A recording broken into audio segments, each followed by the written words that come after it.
E aí, para a gente avançar aqui também na compra, então, foram enfim, 42,4 milhões de reais, para a gente também já ir avançando por aqui, saldo que deve o São Paulo na compra de direitos econômicos. Esses valores a gente até trouxe, né, de forma mais assim resumida. Esses valores eles são impressionantes, meu caro Léo, porque o São Paulo deve, por exemplo, 1,3 milhões de reais para o Elche pela compra de Rigoni, né? Então deve ainda esse valor pelo Rigoni, deve 7,3 milhões aproximados ao Maldonado pelo Caleri, deve também, acho que o Jonas Alves Júnior deve ser o Toró, né, que deve ali quase, enfim, 200 mil.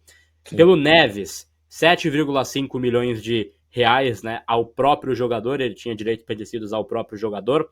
Pelo Alan Franco, 8,7 milhões de reais, que está como Major League Soccer por ali.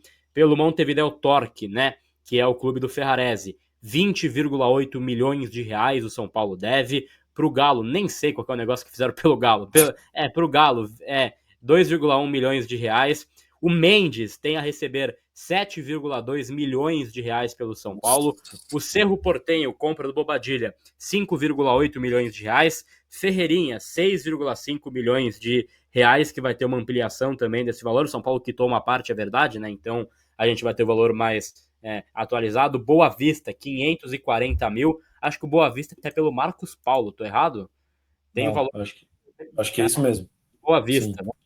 Deve também para o clube Belgrano, né? Tá até com um M ali, né? Que é um erro da nossa digitação, mas Belgrano, 1,8 milhão de reais pelo Santiago Longo. 1,8 milhão de reais pelo Santiago Longo. Desportivo Brasil, 100 mil. Para o Flu, 8,4 milhões. Para o Grêmio, 8 milhões, que aí também é o valor que é também somado ao caso Ferreirinha, né? Então fica 14,5 milhões, porque houve uma divisão de direitos, né, na compra dos direitos do jogador e também do Grêmio. Então Ferreirinha 14,5 milhões, e aí o São Paulo já quitou parte desse valor junto ao Grêmio, né, que é um ponto importante. SCA Brasil, quase 400 milhões. Newcastle, Jamal Lewis, quase 1 milhão o São Paulo deve pela compra do possante Jamal, e outras entidades 3,4 milhões de reais, né? Então este é o saldo que o São Paulo deve pela compra de direitos econômicos, 55,8 milhões de reais.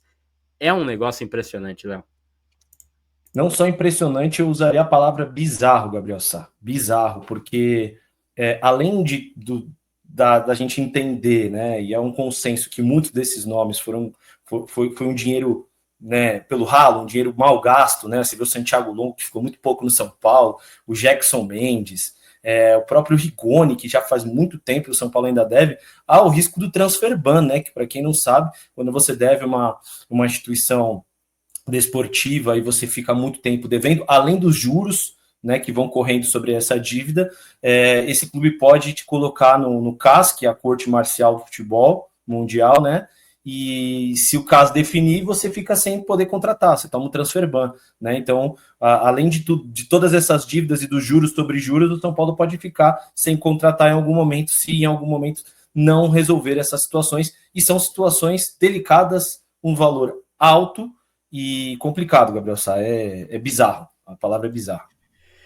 Bem bizarro. E aí, pra gente avançar por aqui também, já caminhando pro nosso encerramento, a gente tem também esse valor, de adiantamento de contratos, né, do São Paulo, que aí tem enfim, circulante e o não circulante, mas também vale essa explicação do que a gente já mencionava anteriormente, Emi.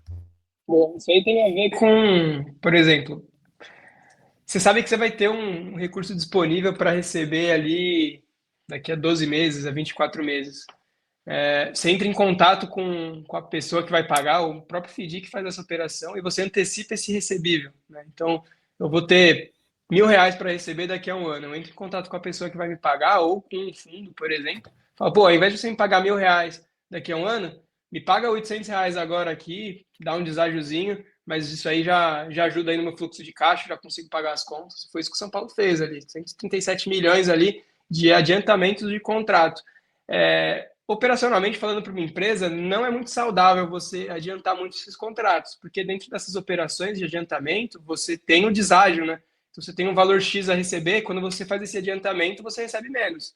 Então, a gente vê que tem até um aumento comparado de 2023 para 2024, né? 74 milhões ali que eles fizeram de adiantamento de contrato em 2023, já 2024 ali foi para 137 milhões de reais. Então, basicamente, eles anteciparam muito em contrato de locação e contrato de televisionamento, né? Uma diferença aí brutal na questão de contrato de televisionamento.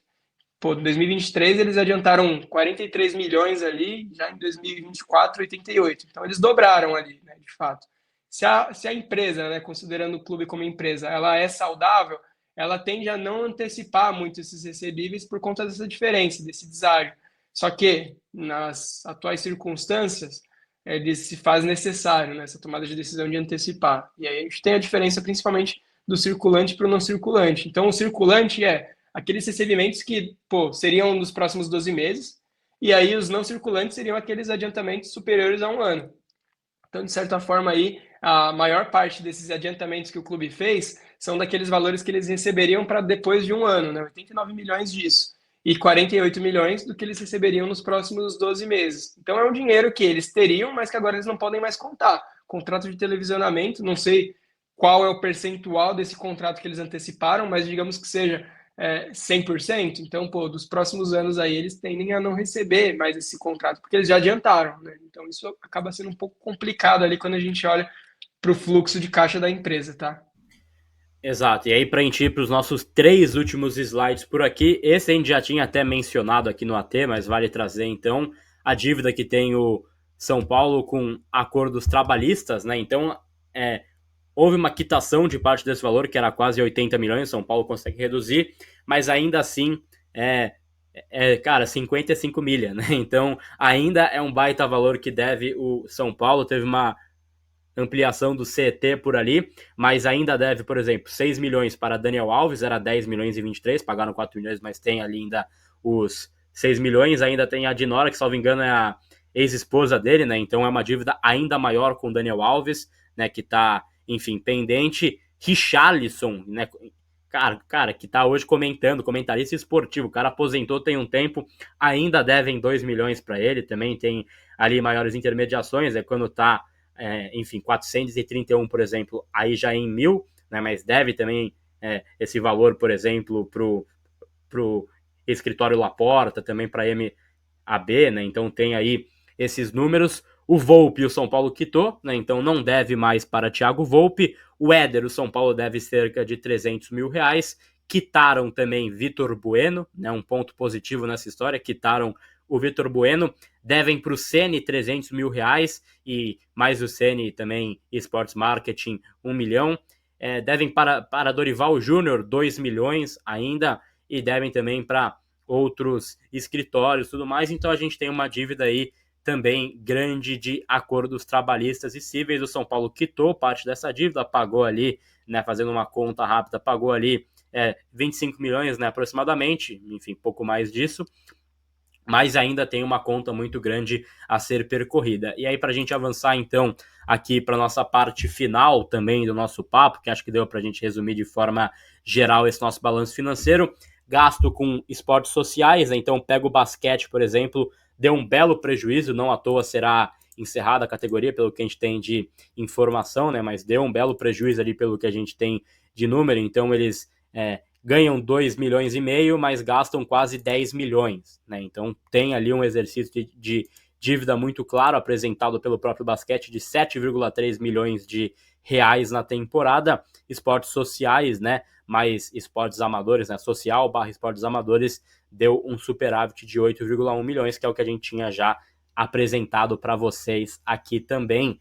E um ano em sequência, né, que dá prejuízo o basquete. Ano passado tinha dado, então, 23, melhor dizendo, né, tinha dado, então, 8,3 milhões e este ano 7,3 milhões aí nesse balanço financeiro, o basquete do São Paulo, que será encerrado ao final dessa temporada. Então, a gente tem muitos gastos, né, Léo? Gastos antigos também, com ex-jogadores, caras que já saíram do clube há muito tempo, mas a gente tem gastos também que são, né, de ações atuais, como, por exemplo, o próprio basquete, que eles vão tentar cortar aí agora. Obviamente, assim, pega uma dívida total como essa, apenas 8 milhões o basquete, né? Então, assim, não é uma dívida, não é assim, cara, pelo basquete que a gente está com uma dívida tão grande. Mas é uma dívida considerável que vai sendo acumulada, então toma a decisão de encerrar essa área, né, do seu departamento, o São Paulo. Perfeito, depois de todos esses slides aí que destrinchou muito bem esse balanço financeiro do São Paulo, o basquete a gente sabe que não é o problema principal do São Paulo. O problema principal do São Paulo bate por planejamento, bate por realismo, né, fazer projeções realistas do que você vai fazer, né, e principalmente de uma gestão mais enxuta e profissional no que diz respeito às finanças, né, porque hoje o São Paulo, pelo que a gente viu, é um saco sem fundo. Então, o São Paulo precisa, mais do que nunca, fechar essa torneira, fechar esses gastos e talvez entender que se você tem uma ficha para gastar 20 milhões num atleta, que seja um atleta correto. Não gastar como o Jamal Lewis, que foi um empréstimo, a gente achou que até era um empréstimo e tal, e é 1 milhão, é mais 2 milhões no longo, e assim vai de milhão em milhão. O São Paulo está com uma dívida astronômica que bateu aí um déficit milionário de 287 milhões, Gabriel. Exato, então eu acho que deu para a gente destrinchar de forma geral, de forma resumida, as 83 páginas do balanço financeiro do São Paulo. Conseguimos aí deixar em 1 hora e 20 minutos para vocês este dever, né, entregue, né, para que você entenda como que o São Paulo chega a um déficit de quase, 300 milhões e como que o São Paulo tem uma dívida total próxima à casa do 1 bilhão neste momento, e é uma situação financeira muito, mas muito preocupante.